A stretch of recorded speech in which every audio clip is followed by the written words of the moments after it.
નામની અંદરથી જ એનો ગુણો છે એ આપણને ખબર પડી જાય. અમુકના નામ હોય ને, આપણે ઘણીવાર જોયું નામ પ્રમાણે ઘણીવાર ગુણ ન હોય, પણ આની અંદર એવું છે. ટાઈમ પ્રશ્ન છે. ઓકે, એક્ઝામની અંદર પૂછાઈ જાય તો ઘણીવાર ધ્યાન પડતું બંધ થઈ જાય, પણ આવી રીતે યાદ કર્યું હોય તો આપણને યાદ રહી જાય. આર વડે દર્શાવવામાં આવે છે. આ આર ક્યાંય બીજી દુનિયાનો છે નહીં. ક્યાંનો છે આર છે? અહીંયા રિયલ નંબરનો આર છે. ગુજરાતના તમામ ઉમેદવારોને જય ભારતને જય ગુજરાત. તો સ્વાગત છે તમામનો આપણા એક નવા વિડીયોની અંદર, જેમાં આજે આપણે સંખ્યાઓના જે પ્રકારો જોઈએ છે, સંખ્યા અલગ અલગ જોઈએ છે, એની અંદર આજે જોવાનું છે વાસ્તવિક સંખ્યાઓ. વાસ્તવિક સંખ્યાઓ છે આજે જોવાનું છે. આગળ આપણે સમય, અસમય એ સંખ્યાઓ જોઈ ગયા છે. હવે આવે છે વાસ્તવિક સંખ્યાઓ. તો એની અંદર જોવાનું છે વાસ્તવિક સંખ્યાને આપણે ઇંગ્લિશમાં શું કહીએ છીએ? Real number. તો રિયલ નંબરનો આર છે એ અહીંયા દર્શાવવામાં આવશે. હવે વાસ્તવિક સંખ્યાઓની અંદર કેવી કેવી સંખ્યાઓ છે આવે છે, તમામ વસ્તુ આની અંદર આપણે જોવાના છીએ. ઓકે, જેમ આપણે આગળના લેક્ચરની અંદર વાત કરી હતી તમામ સંખ્યાઓની, જેમ કે સમય, અસમય, આ તો એવી જ રીતે આપણે વાસ્તવિક સંખ્યા જોવાની છે. જેટલી પણ સંખ્યા હતી આગળ, પૂર્ણ, પૂર્ણાંક, પ્રાકૃતિક, એ તમામ સમાવેશ છે આપણે સમયની અંદર થતો હતો. ત્યારબાદ પછી આપણે અસમય જોઈએ. તો હવે જેટલી પણ સમય છે અને જેટલી પણ અસમય છે, તમામનો સમાવેશ કોની અંદર થશે? તો વાસ્તવિક સંખ્યાઓની અંદર થશે. એટલે થોડુંક નવું છે, થોડુંક આપણે પહેલાં જોયું હતું એવું જ છે. બધું જોવાનું છે વન બાય વન એની અંદર. ઓકે, શરૂ કરીએ. વાસ્તવિક સંખ્યાઓ એટલે જે વાસ્તવમાં હોય, કંઈક ને કંઈક એનું અસ્તિત્વ હોય, એ વાસ્તવિક સંખ્યાઓ. જેનું અસ્તિત્વ નથી એ અવાસ્તવિક, એ પણ જોવાના છે. સૌથી પહેલા વાસ્તવિક ઉપર આપણે જોઈએ તો એની અંદર સમય અને અસમયથી બનતી સંખ્યાઓને વાસ્તવિક સંખ્યાઓ કહે છે. હવે આ વાસ્તવિક સંખ્યાઓ કોનાથી બનશે? તો કે સમય સંખ્યાઓ અને અસમય સંખ્યાઓ. આનાથી બનતી સંખ્યાઓ એટલે કેવી સંખ્યાઓ? તો કે વાસ્તવિક સંખ્યા. વાસ્તવિક સંખ્યા. અને ઇંગ્લિશમાં શું કહેવાય? Real number. એટલે રિયલ નંબરનો આર છે આને સંકેત વડે દર્શાવે છે. જેમ પ્રાકૃતિકની અંદર નેચરલ નંબરનો આર દર્શાવતા હતા, અહીંયા આપણે આપેલું છે, ત્યારે આપણે વન બાય વન બધી વાત કરવાના છીએ. વાસ્તવિક સંખ્યાઓ જોઈએ છીએ તેની અંદર તમામ સંખ્યાઓ કંઈક ને કંઈક રીતે આવશે, આની પણ વાત કરશું. ઓકે, તો જોઈએ આપણે હવે સમય અને અસમયનો સમાવેશ કોની અંદર થાય? તો કે વાસ્તવિક સંખ્યાની અંદર. એટલે ખાસ સમજો, સમય અને અસમયથી બનતી સંખ્યાઓને શું કહેવાય? વાસ્તવિક સંખ્યાઓ કહે છે. ઓકે, આગળ જોઈએ. વાસ્તવિક સંખ્યાઓને આર વડે દર્શાવવામાં આવે છે. આ આર ક્યાંય બીજી દુનિયાનો છે નહીં. ક્યાંનો છે આર છે? અહીંયા રિયલ નંબરનો આર છે. ઓકે, એના પછી વાસ્તવિક સંખ્યાઓમાં ખરેખર કિંમત ધરાવતી તમામ સંખ્યાઓનો સમાવેશ થાય છે. અહીંયા શું કીધું? હવે સમય અને અસમયનો સમાવેશ તો વાસ્તવિકની અંદર થાય જ છે, પણ બીજી એક બાબત શું કીધી? તો કે વાસ્તવિક સંખ્યાઓમાં ખરેખર કિંમત ધરાવતી. હવે આની અંદર જે કોઈ પણ સંખ્યાઓ આવશે ને એની કિંમત કેવી હશે? તો કે ખરેખર, એટલે કે ચોક્કસ એનું કંઈક ને કંઈક એક મૂલ્ય હશે, ત્યારે વાસ્તવિકની અંદર આવશે. જ્યારે મૂલ્ય નહીં હોય ત્યારે અવાસ્તવિકની અંદર આવશે. સમજાય છે? હવે જેની પણ ખરેખર કિંમત હશે, જે કોઈ પણ સંખ્યા હશે, વાસ્તવિક સંખ્યાઓની વાત કરું છું, જે કોઈ પણ સંખ્યાની ખરેખર કિંમત હશે ને, ખરેખર કિંમત ધરાવતી હશે ને, એ તમામ સંખ્યાઓનો સમાવેશ ક્યાં થશે? તો કે વાસ્તવિકની અંદર. વાસ્તવિક નામ જ વાસ્તવમાં હોય એવું લાગે ને આપણે, કે અસ્તિત્વમાં હોય એવું. ઓકે, હવે આ વ્યક્તિ એક આપણે ગણિત શાસ્ત્રી છે, એની પણ વાત કરશું. કોણ આવે? તો કે રે દેકાર્ત. હવે આનો સમાવેશ છે એ ક્યાંથી? તો કે 1637ની અંદરથી આ વ્યક્તિએ શોધ ટૂંકમાં કરે. 1637ની વાત છે, રે દેકાર્તની વાત છે. આ એ વ્યક્તિ છે, ગણિત શાસ્ત્રી છે, એણે વાસ્તવિક સંખ્યાનો ખ્યાલ આપ્યો. એટલે વાસ્તવિક સંખ્યાઓ તો પહેલેથી હતી દુનિયાની અંદર, પણ આ વ્યક્તિએ મે બી સૌ પ્રથમ વાર એનો ઉલ્લેખ કર્યો હોય, અથવા તો એના વિશે જાણકારી આપી હોય. કેમ આપણે જે અસમય સંખ્યાઓની માહિતી આપી હતી, હિપેશ હશે, અસમયની માહિતી આપી હતી ને સૌ પ્રથમ. તો એવી રીતે આણે કદાચ શોધ કરી હોય એવું બને. શોધ એટલે વાસ્તવમાં હતી, પણ એનો સૌ પ્રથમ વાર ઉલ્લેખ કર્યો એવું બને. તો રે દેકાર છે, રેન દેકાર છે. ઓકે, જે 1637ની અંદર. ઓકે, એટલી બાબત છે બધાને ક્લિયર હશે. હવે આપણે વન બાય વન જે સંખ્યાઓ જોવાની છે ને, આ બધી છે. આ નેચરલ નંબર છે, હોલ નંબર છે, પછી આ ઝેલન છે, પછી આ ક્યુ એટલે આપણે જે ક્વોશન્ટ તરીકે દર્શાવતા, અને છેલ્લે રિયલ નંબર. ઓકે, તો આ તમામની વાત છે આજે આપણે કરવાની છે, વન બાય વન જોવાની છે. વાસ્તવિક સંખ્યાઓની અંદર તમામ બાબતો આવે છે એવા આપણને ખબર છે. ઓકે, તો હવે અહીંયા પહેલાં આપણે શરૂઆત કરીએ એન એટલે નેચરલ નંબરની. તો નેચરલ નંબર, હવે જે અહીંયા ઊંધો યુ જે આપેલ છે, ઊંધો તો નહીં પણ આડો યુ આપેલ છે, એનું મિનિંગ શું થાય? સબસેટ એટલે કે ઉપગણ છે. ઓકે, તો અહીંયા નેચરલ નંબર છે એ હોલ નંબરમાંથી, એટલે હવે આપણે એક બાબત સમજીએ ને તો એની અંદર સમજો.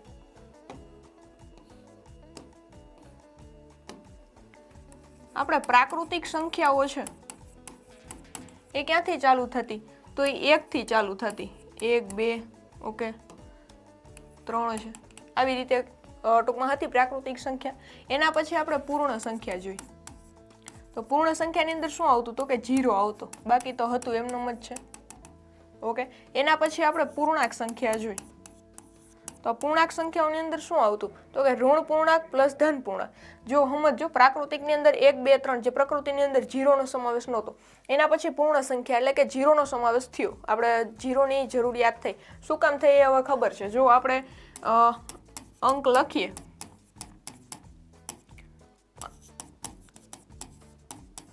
પછી આગળનો અંક એટલે કે આપણે 10 લખવા માટે કોની જરૂર પડે? શૂન્યની જરૂર પડે કે ન પડે? તો એવી રીતે કંઈક શૂન્યની શોધ થઈ હોય. ઓકે, હવે એના પછી જોઈએ, આ તો બધા અંક છે. ઓકે, એના પછી પૂર્ણાંક સંખ્યાઓની અંદર કોનો સમાવેશ થાય? તો કે ઋણ પૂર્ણાંક અને ધન પૂર્ણાંક. એટલે કંઈક આવું આવે, -3 -2 -1 0 1 2 અને 3.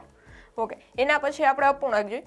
અપૂર્ણાંકની અંદર હવે આપણને ખબર છે, તો આપણે એકવાર આનો ક્યાંય સમાવેશ થતો નથી. જે આપણે ઉપગણવાળું જે આપણું છેલ્લું સેન્ટેન્સ કહો કે આપણી લાઈન છે એની અંદર ક્યાંય નથી આવતું. અપૂર્ણાંકની અંદર શું આવે? તો કે p/q સ્વરૂપે. ઓકે, આની અંદર એટલું જ છે. પછી આવે સમય સંખ્યાઓ. ઓકે, સમય સંખ્યાઓની અંદર શું આવે? તો કે અપૂર્ણાંક તો આવે જ છે, p/q સ્વરૂપે દર્શાવી શકીએ, દશાંશ સ્વરૂપે દર્શાવી શકીએ, આવી સ્વરૂપે આપણે છે ને દર્શાવી શકતા હતા. ઓકે, અને પછી આવતું હતું અસમય. અસમય અચળાંકોનો સમાવેશ થતો હતો. અહીંયા પાઈ છે, ઈ છે, √2 છે, √2 છે, આવી રીતે તમામ બાબતોનો સમાવેશ થતો હતો. આપણે એટલી બાબતો જોઈતી. હવે પ્રાકૃતિક સંખ્યાને સાઇન વડે અથવા સંકેત વડે શું દર્શાવતા આપણે? તો આપણે નેચરલ નંબરને n વડે દર્શાવતા. નેચરલ નંબરને n વડે, પૂર્ણ સંખ્યાને w વડે, પૂર્ણ સંખ્યાને w વડે. હવે પૂર્ણાંક સંખ્યા આવે. પૂર્ણાંક સંખ્યા આવતું એને આપણે z એટલે કે ઝેલન વડે, ઝેલન જે વ્યક્તિ છે એના નામથી આપણે એને દર્શાવતા, ઝેલનથી. ઓકે, પછી અપૂર્ણાંક સંખ્યાઓ આવે છે જેને આપણે કંઈ કામ છે નહીં પણ આપણે ફ્રેક્શન કહેતા એને. ઓકે, પછી સમય સંખ્યા આવે. સમય સંખ્યાને આપણે શું કહેતા? તો કે રેશનલ નંબર એટલે કે r કહેતા. સમય સંખ્યાઓને આપણે r વડે દર્શાવતા, પણ r વડે તો દર્શાવતા જ, એના સિવાય ઓકે r વડે તો આપણે એને દર્શાવતા જ, પછી આપણે એને q વડે પણ દર્શાવતા. ક્વેશ્ચન જે શબ્દ હતો સમય સંખ્યા માટે, ઓકે, q વડે દર્શાવીએ. અસમય સંખ્યા છે એનું પણ આપણે અપૂર્ણાંકની જેમ એટલું બધું અત્યારે કંઈ કામ છે નહીં. અને હવે આવે છે છેલ્લી સંખ્યા એટલે કે વાસ્તવિક સંખ્યા. વાસ્તવિક સંખ્યા. વાસ્તવિક સંખ્યાની અંદર આપણે એને શું કહીએ? કોનો સમાવેશ થાય? તો કે તમામ સમય અને અસમય, આ તમામનો સમાવેશ થાય છે. અને વાસ્તવિક સંખ્યાને આપણે શું કહીએ છીએ? r એટલે રિયલ નંબર. એટલે અહીંયા r જગ્યાએ આપણે q લઈએ છીએ, જેથી ટૂંકમાં કન્ફ્યુઝન ન થાય. ઓકે, હવે સમજો, સમય સંખ્યાઓની અંદર p/q સ્વરૂપ દશાંશ તમામ સંખ્યાઓ આવી જાય, કારણ કે સમય સંખ્યાઓની અંદર તમામ સંખ્યાઓ, આ તમામ સંખ્યાઓ છે સમયની અંદર આવી જાય. ઓકે, અને સમય સંખ્યા એ વાસ્તવિકની અંદર આવે. હવે જે સેન્ટેન્સ આપણું, સેન્ટેન્સ તો ન કહેવાય પણ જે આપણે આ બાબત છે n w z q અને r એની બાબત સમજાવું છું. સમજો, અહીંયા n એટલે નેચરલ નંબર. ઓકે, જો આ જે સંખ્યા છે, આ પ્રાકૃતિક સંખ્યા 1 2 3 છે, કેની અંદરથી આવે? તો કે આમાંથી જ છે ને. જો 1 2 3 બધી એની અંદર છે. અહીંયા પ્રાકૃતિક તમામ સંખ્યા કોની અંદર સમાઈ ગઈ છે? તો કે પૂર્ણની અંદર સમાઈ ગઈ છે. તો આપણે કંઈક આવું લખી શકીએ. ઓકે, અહીંયા પેન છે, આપણે થોડીક અહીંયા n છે એ કેમાંથી છે? તો કે પૂર્ણ સંખ્યામાંથી છે. પૂર્ણ સંખ્યા એટલે w માંથી છે. ઉપગણ એટલે એમાંથી છે એમ. અહીંયા પ્રાકૃતિક તમામ જો પૂર્ણની અંદર છે કે નથી? ઓકે, હવે તમામ પૂર્ણ છે એ જોવો એ કેમાં છે? તો કે પૂર્ણાંકની અંદર છે. તો આ તમામ પૂર્ણ સંખ્યા એ કેમાં છે? તો કે પૂર્ણાંકની અંદર, એટલે z. તમામ પૂર્ણાંક છે. હવે આ તમામ પૂર્ણાંક સંખ્યા ક્યાં છે? તો કે સમયની અંદર છે. તમામ પૂર્ણાંક ક્યાં છે? સમયની અંદર છે. જો અહીંયા જેટલી સંખ્યા છે એ તમામ સમયની અંદર આવે, જેમ આગળ વાત થઈ એવી રીતના. તો તમામ પૂર્ણાંક એટલે કે આ z છે એ કેમાંથી છે? તો કે q માંથી. તો z છે એ કેમાંથી છે? તો કે q માંથી છે. ઓકે, હવે આ જો આ ક્યુ એટલે કે સમય સંખ્યા. સમય સંખ્યા કેમાંથી છે? તો તમામ સમય સંખ્યા છે એ વાસ્તવિકમાં છે કે નથી? વાસ્તવિકની અંદર સમય પ્લસ અસમય બધું આવી ગયું, તો સમય સંખ્યા છે. તો કંઈક આવું લખી શકે. હવે જુઓ જી, એન ડબલ્યુ ઝેડ ક્યુ અને આર. એન ડબલ્યુ ઝેડ ક્યુ અને આર. હવે સમજાય છે? અહીંયા તમામ જે સંખ્યાઓ છે, આ સંખ્યાઓ તો નહીં પણ સંકેતો, આ તમામ સંકેતો છે એ એકબીજાની અંદર. હવે સંકેતો શું કામ કહું છું સમજજો. હવે આ તમામ સંકેતો એટલે અહીંયા આની વાત છે, એન ડબલ્યુ ઝેડ ક્યુ અને આર. એટલે કે તમામ પ્રાકૃતિક સંખ્યા છે એ તમામ પૂર્ણમાંથી છે, તમામ પૂર્ણ છે એ પૂર્ણાંકમાંથી, પૂર્ણાંક છે એ સમય, અને સમય છે એ વાસ્તવિક. એટલે તમામ વાસ્તવિક સંખ્યાની અંદર તમામ સંખ્યાઓ, ટૂંકમાં આગળની જે આપણે પ્રાકૃતિક, પૂર્ણ, પૂર્ણાંક, સમય આ જોયું એ તમામ કોની અંદર છે? તો કે વાસ્તવિક સંખ્યાઓની અંદર છે. ઓકે, અને વાસ્તવિકની આ સમયની અંદર તો અપૂર્ણાંક પણ છે, કારણ કે p/q સ્વરૂપમાં આપણે દર્શાવીએ છીએ. તો આ બાબત છે એ તમારે એક્ઝામ માટે આઈએમપી છે. આ બાબત એન ડબલ્યુ ઝેડ ક્યુ અને આર કેમાંથી છે, સબસેટ શેના છે, ઉપગણ શેના છે? તો એન છે એ ડબલ્યુમાંથી. આ મોસ્ટ આઈએમપી પ્રશ્ન કહી શકાય. આની અંદર છે એ આપણે યાદ ન પણ રહે એવું પણ બને, એટલે યાદ રાખવાનું. પ્રાકૃતિક છે એ તમામ પૂર્ણમાંથી છે, પૂર્ણ તમામ પૂર્ણાંકમાંથી છે, પૂર્ણાંક છે એ તમામ સમયમાંથી, સમય છે એ તમામ વાસ્તવિકમાં. એટલું યાદ રાખવાનું છે. મોસ્ટ આઈએમપી પ્રશ્ન છે. ઓકે, એક્ઝામની અંદર પૂછાઈ જાય તો ઘણીવાર ધ્યાન પડતું બંધ થઈ જાય, પણ આવી રીતના યાદ કર્યું હોય તો આપણને યાદ રહી જાય.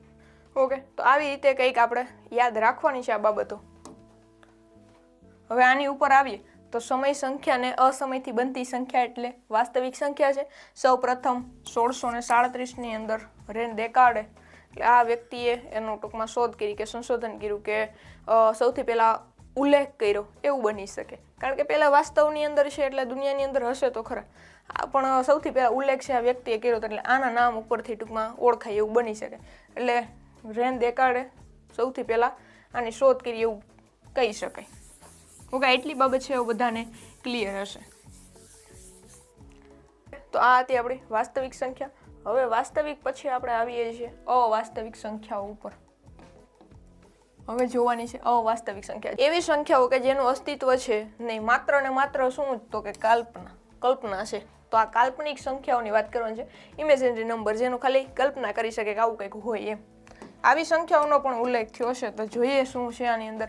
વાસ્તવિક સંખ્યાઓ સિવાયની સંખ્યાઓ કે જે વાસ્તવમાં અસ્તિત્વ ધરાવતી નથી. ઓકે, અવાસ્તવિક કોને કહેવાય? તો કે જે વાસ્તવિક નથી. વાસ્તવિક સિવાયની તમામ સંખ્યાઓ એટલે અવાસ્તવિક, જેનું ટૂંકમાં વર્લ્ડની અંદર, દુનિયાની અંદર તમે કહો તો એનું અસ્તિત્વ નથી.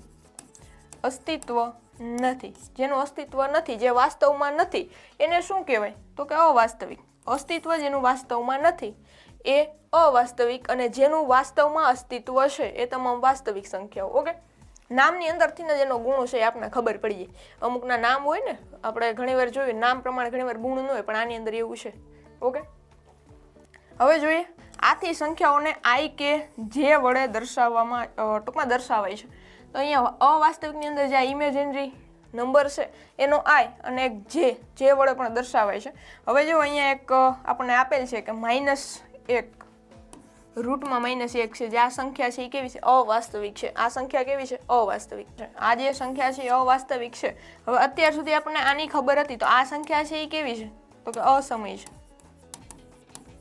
પછી આની શોધ થઈ કે આવું કંઈક હોય કે ન હોય, તો આપણને એવું ખબર પડી કે આ તો કલ્પના જ થાય, આવી સંખ્યા છે એ વાસ્તવમાં છે નહીં. પણ હવે એનું કંઈક સાદુરૂપ આપીએ તો કંઈક આવું બને. જો આઈ બરાબર શું લઈએ? i² બરાબર લઈએ, અથવા તો i બરાબર શરૂઆતમાં લઈએ તો અહીંયા આપણે શું કીધું? -1 પણ રૂટમાં ઇન રૂટ છે -1 છે. હવે આપણે આને સ્ક્વેર આપીએ, i નો આપણે સ્ક્વેર કરીએ તો અહીંયા શું થશે? -1 નો સ્ક્વેર થશે. હવે આ સ્ક્વેરના રૂટ છે એ નીકળી જાય તો વધે શું? તો i² બરાબર આ તો નીકળી જાય, પછી -1 આવું કંઈક વધે.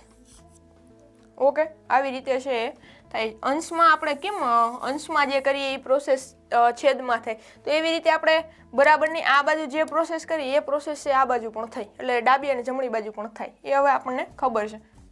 ઓકે, આગળ જોઈએ. ઓકે, ગિરાલામો કાર્ડનો 1545ની અંદર આ વ્યક્તિએ છે અવાસ્તવિક સંખ્યાઓની ટૂંકમાં ઉલ્લેખ કર્યો હતો. સૌ પ્રથમ અવાસ્તવિક સંખ્યાઓનો ઉલ્લેખ કર્યો હતો આ વ્યક્તિએ.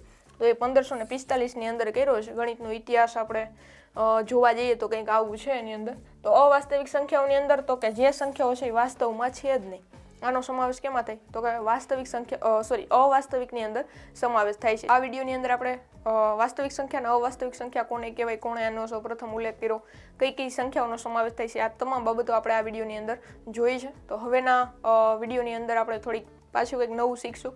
આ વિડીયો કેવો લાગ્યો કોમેન્ટમાં જરૂર જણાવજો. વિડીયો પસંદ આવે તો લાઇક કરજો, તમારા મિત્રો સુધી શેર કરજો અને આપણી યુટ્યુબ ચેનલને સબસ્ક્રાઈબ કરવાનું ભૂલતા નહીં. મળીએ આવા એક નવા વિડીયોની અંદર. ત્યાં સુધી કન્ટિન્યુ રહેજો. Thank you.